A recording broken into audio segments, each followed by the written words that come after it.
Вие следите поинакви вести на Слободен печат. Сите се обврзани да ги почитуваат авторските права. Сите?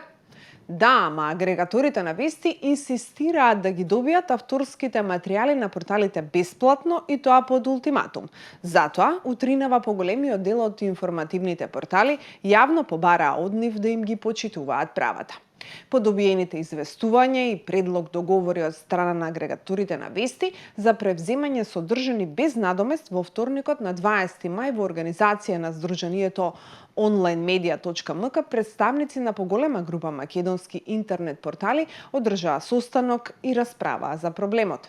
На крајот од расправата најголем дел од представниците на интернет порталите го усогласија и го потпишаа следниот став.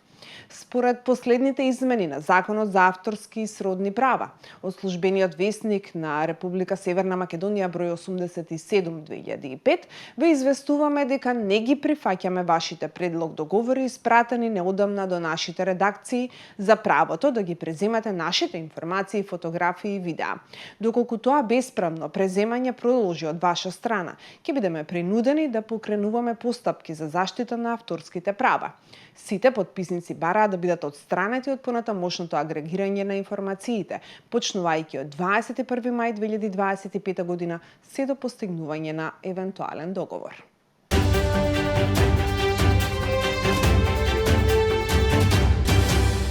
Како тоа помошта за семејствата од Кочани го руши правниот поредок на Македонија? Претеничката на СДСМ Јована Тренчевска остро реагираше на вчерашната изјава на Миле Левков од ВМРО ДПМНЕ, кој рече дека предлог законот за поддршка на семејствата на жртвите од трагедијата во Кочани, кој во собранието го поднесе СДСМ, а власта го одби, бил спротивен на правниот поредок. Тренчевска во реакцијата тврди дека Левков рекол оти со законот се рушил правниот поредок. Преслушај се уште еднаш, Левков. Верувам ќе се засрамиш од вакви изјави, вели пратеничката Тренчевска. Закони за интервенција во случаи на вакви трагедии постојат насекаде во светот. Тоа е суштината на законодавството, да се создадат механизми за брза реакција и институционална поддршка за семејствата кои се соочуваат со ваква голгота. Да потсетиме, постои закон за бранителите кој предвидува конкретни поволности за одредена категорија граѓани и никој тогаш не зборуваше за рушење на правниот поредок, вели Тренчевска во објавата. Таа додава дека е очигледно дека ВМРО ДПМНЕ нема ниту чувство за срам, ниту одговорност. Левков ја отвори вратата, а сега сите поред од ДПМНЕ ќе ја повторат истата мантра.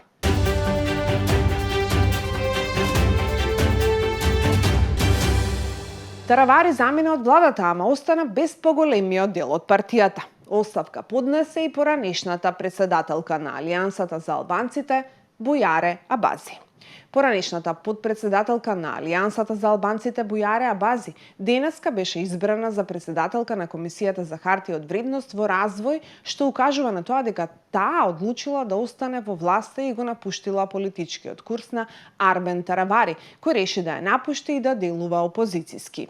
Именувањето на Абази на чело на Комисијата за хартија од вредност беше изгласано во собранието со 59 гласа за, а Абази во својата прва изјава по назначувањето изрази благодарност до повеќе представници на актуелната власт, меѓу кои Арбен Фетај и Азир Алиу, без да го спомене Таравари.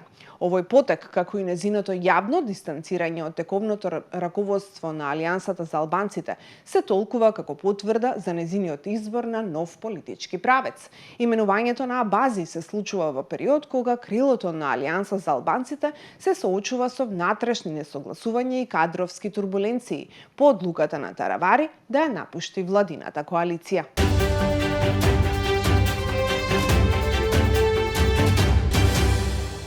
Софија и Скопје ќе преговараат, ама со посредство на Виена.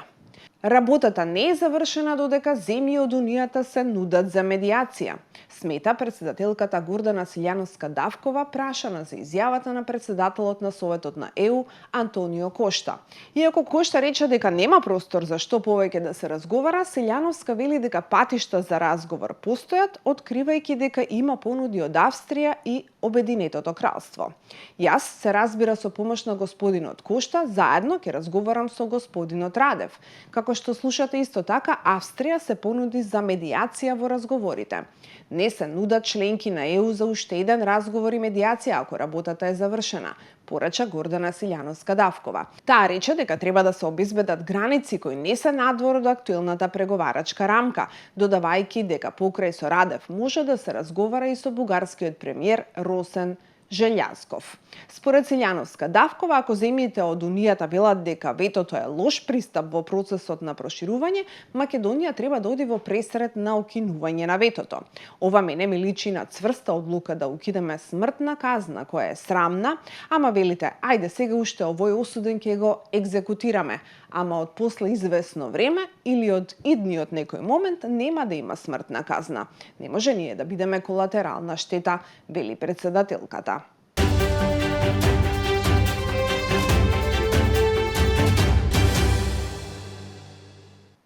Нема кој да работи, па на пазарот на трудот ќе се најдат и пензионерите. За прв пат во историјата на Македонија се усвои закон за работно ангажирање на лица, на барање и на работниците и работодавачите, објави Никола Мицевски од ВМРО ДПМН.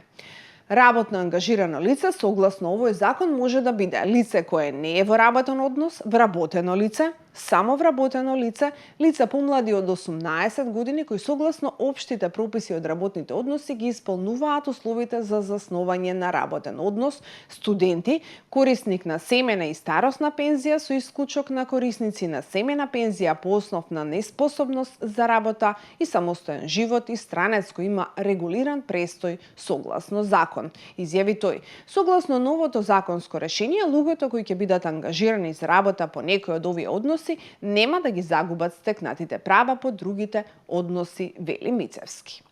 На овој начин ќе имаме граѓани кои ќе можат дополнително да заработат, држава која ќе наплати повеќе давачки и работодавачи кои ќе можат да ангажираат повеќе работници. За прв пат во историјата на Република Македонија се усвои еден ваков закон кој од зачетокот на независноста е барање на работниците и на работодавачите, објави Мицевски.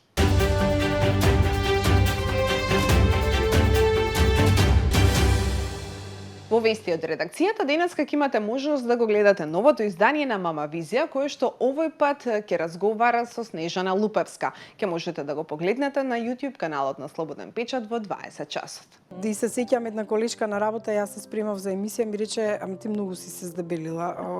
А сега сум реално многу здебелена. Тогаш не бев. Тогаш не бев и потоа имав гостинка која што исто така ми кажа, леле Жане, што си направила бе ти со себе?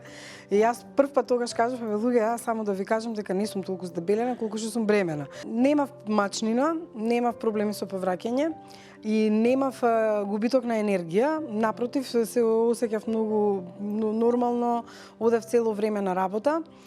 Правев емисии, факт е дека масата беше нели до појас, па и не ми се познаваше толку. Само нели столчето ќе си го оддалечев од масата за топ тема. Одев и на код. Меѓутоа во последниот месец, да речеме во предпоследниот, во 8-миот месец, требаше повеќе да внимавам, ми рече докторот, се нека си тече нормално, ама малце внимаве. И јас, како анекдота го кажувам ова, секако, се сеќам дека имавме една топ тема на која што беа поканети новинари и беше поканет Ала Џафери. Во тоа време беа актуелни и бомбите и лентите од бомбите, преслушувањата на материјалите, меѓутоа се донесе закон, да речем, уредба дека нема веќе да бидат докази и дека се што се пуштило од тогаш се пуштило, веќе ние новинарите не можеме тоа да го сметаме и да го објавуваме. И ние новинарите и јас како водител почнавме да се расправаме со господинот Џафери како е тоа можно, па не може така, па тој се расправа со нас. И толку жолчна беше расправата да на крајот од емисијата ми се јави гинекологот и ми кажа: Снежана, те молам веќе да не каниш вакви гости, ако може, во емисија, бидејќи ти си веќе треба се пораѓаш.